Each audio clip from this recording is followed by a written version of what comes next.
Hello, I'm Teacher Robin. Welcome to another live streaming class. If this is your first time with us, let me explain how the classes work.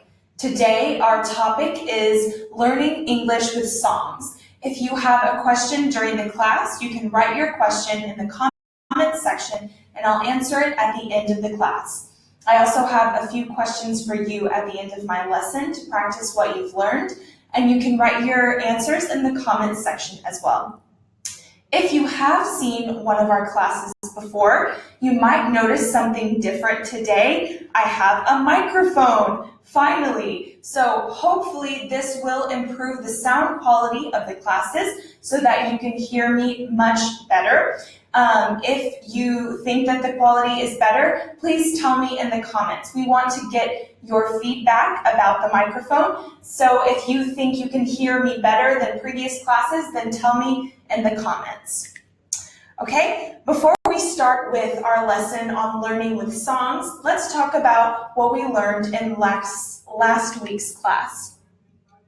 Last week, we talked about the subjunctive mood and imperatives. So with the subjunctive mood, we learned that we use it to talk about imaginary situations, hypothetical situations, and when we talk about regrets. For example, if only I'd learned English in school. So this is a regret because the reality is that you did not learn English in school and so that you wish you had. Okay, let's look at the imperatives. So we use imperatives to give commands, to tell someone to do something, or to give instructions. For example, be quiet. The class has already started. Okay? If you did not see this class and you want to watch it, you can go to the video section of our Facebook page. So if you go to our Facebook page and on the left-hand side, you can see, click on videos, and you'll find all of our previous classes here. So you can watch, pause, take notes, share it with your friends and family, tag someone you think might want to watch the video, etc. Okay, so now let's get started with our topic for today, learning English with songs. Okay, many of you may enjoy listening to music. Some of that music may be in English, but you don't always know what the lyrics are saying, or you want to understand them a little bit better. So today I'm going to give you some useful tips for how to do this, and some examples of songs in English according to their grammar points. So how we can learn grammar by listening to songs. Okay, first, let's look at how songs can help us to learn English. Okay, first, they can help us to understand new idioms and expressions, okay? Songs are full of colloquial expressions and idioms, so that way you'll understand what people are saying. You can improve your pronunciation by singing along to the song. You can stay current, okay? Many songs talk about what's happening today or what was happening at a specific point in time, so you can learn about that. And it's fun to sing along with the music and to understand what you're singing. Okay, so my tips for learning English with songs, I recommend finding the lyrics online. So nowadays it's very easy, just do an internet search and you can find the lyrics, you can print them, and then you have them there as you are listening to the song. You can keep a notebook with new vocabulary and expressions in English. You can write down something you might want to look up later in the dictionary. Okay, so then once you understand the meaning of the idioms, the expressions, and the vocabulary, then you can sing along to the song and know what you're singing and relax and have a good time. Enjoy yourself. Okay, so now let's look specifically at some different songs that can help us to learn grammar. Okay, so last week, as we said, we talked about the subjunctive mood. So, if we can look at the song by Beyonce, the song called If I Were a Boy. Okay, here we can see an example of the subjunctive mood. if I were a boy. So remember, with the subjunctive, the verb to be is always were. Okay, so if I were a boy, which is an unreal situation, okay, because it's Beyonce, she's a woman, she can't actually be a boy, but she's saying if she could. So if I were a boy, I would turn off my phone, tell everyone it's broken, so they'd think I was sleeping alone. Okay, so as you can see here, we have, for example, sleepin'. We've left off the G and put an apostrophe. Okay, this happens because of the pronunciation. So sometimes in songs, you might leave a letter off and put the apostrophe, but remember, this is just informal speech, singing, when you're talking to your friends, etc. So if you're actually writing something, you would want to leave the G, okay? So just so you know, if you see this, don't worry. Okay, next we have an example of the future simple with a song by the Beatles. I'm sure that everyone knows the Beatles. The song is When I'm 64. Okay, so with the future simple, we use will. In this case, we're asking a question. So we have, will you still need me? Will you still feed me when I'm 64? So here in question form, first you have the will, then the subject, and then the verb. Will you still need me? Okay, now let's look at the present perfect. Okay, here we have an example with U2, the song I Still Haven't Found What I'm Looking For. Okay, so with present perfect, we use have plus the participle. For example, I have climbed the highest mountain. I have walked through the fields, only to be with you, only to be with you. Okay, so here we see two examples, have climbed and have walked. So this is the present perfect. Okay? All right, now we have another example. This is a little bit different. There's an artist called Weird Al Yankovic, and he does parodies of songs. So songs that already exist, he changes the lyrics to change the meaning of the song. So this song specifically is called Word Crimes. Okay, so here he gives examples of grammar mistakes that people make in English. Okay, so in this example, he says, I hate these word crimes, like I could care less. That means that you do at least a little. Okay, so in this case, the error is that many people will say in English, I could care less. But this is actually not correct. The correct way to say it is I couldn't care less, which means it's not possible to care anymore. Okay?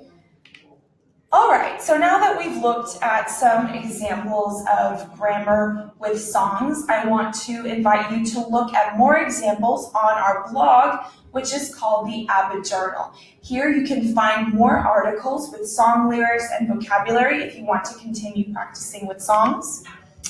Okay, now I'm going to ask you 3 questions, and I want you to write your answers in the comments section. Okay, so the first question is, what kind of music do you like to listen to?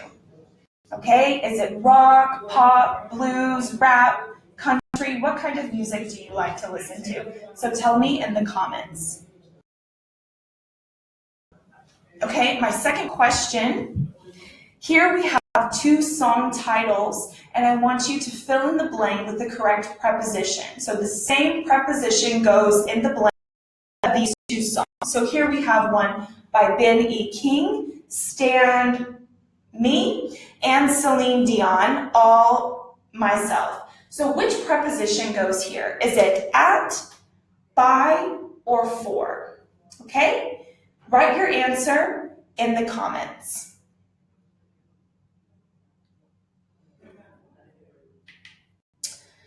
Okay? And another grammar question. Okay, which grammar tense do all of these song titles share? Okay, I'm going to read the song titles and they all have something in common. I'll give you a hint. We talked about it last week. Okay, so Don't Speak by No Doubt, Beat It by Michael Jackson, Just Dance by Lady Gaga, and Stop in the Name of Love by The Supremes. So what do all of these songs have in common? Okay. As you are answering my questions, I want to tell you about our course here at ABBA in case you're not familiar with it. We have a complete course from beginner to business level. The course features 144 units. Each unit has a video class, a short film, and exercises to help you improve your English. If you click the link that we're posting right now, it will take you to our website where you can sign up for the course. If you sign up as a free student, then you'll have access to all of the video classes and the first unit of each level. If you then decide to go premium to purchase our premium course, then you'll have access to all of the course content and you'll be assigned a teacher like me who will help you whenever you have a question after studying. Okay, so if you want to join 16 million other students, click on this link to get more information. If you do study with us, then you can study from your phone, from your cell phone, from your tablet, or from your PC, and your progress is saved on all of these devices. So it's a really flexible way to study anywhere and anytime. Okay, so as I mentioned before, we have a blog called our ABBA Journal, so you can find other articles about learning English with songs.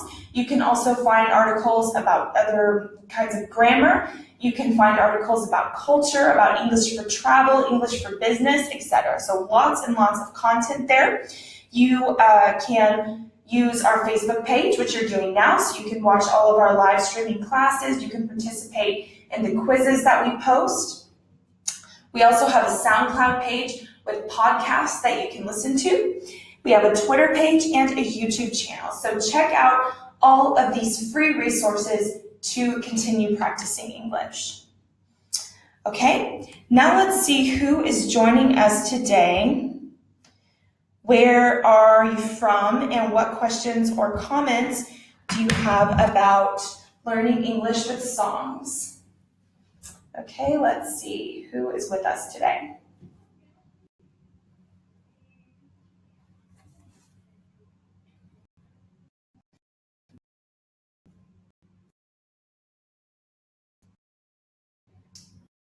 Okay.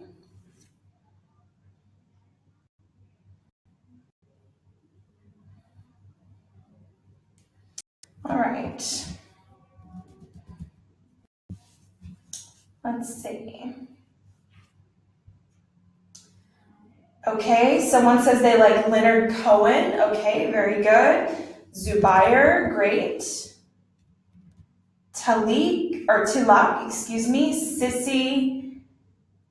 Tilar says he likes to listen to rock music. Okay, good. Kenny says I like to listen to rock music. Okay, so some rock music fans. Great.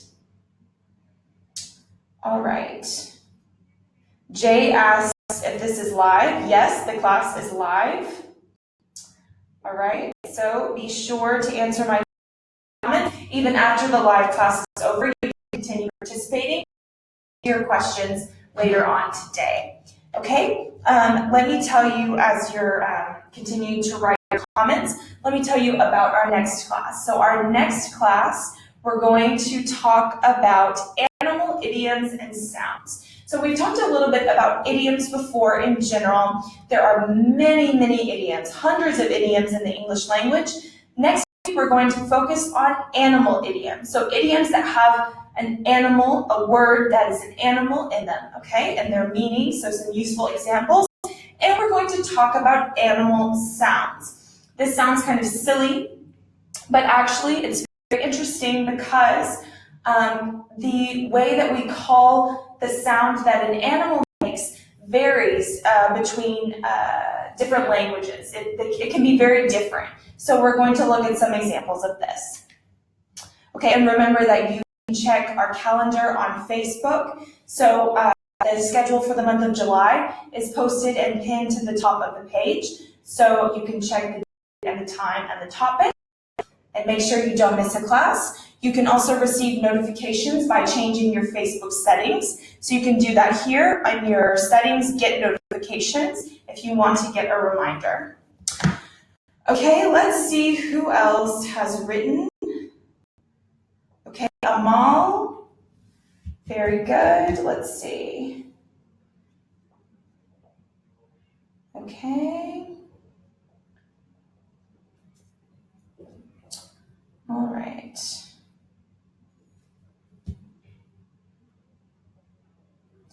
Okay, well, I invite you to keep writing in the comments, keep participating, and I'll get back to you later today.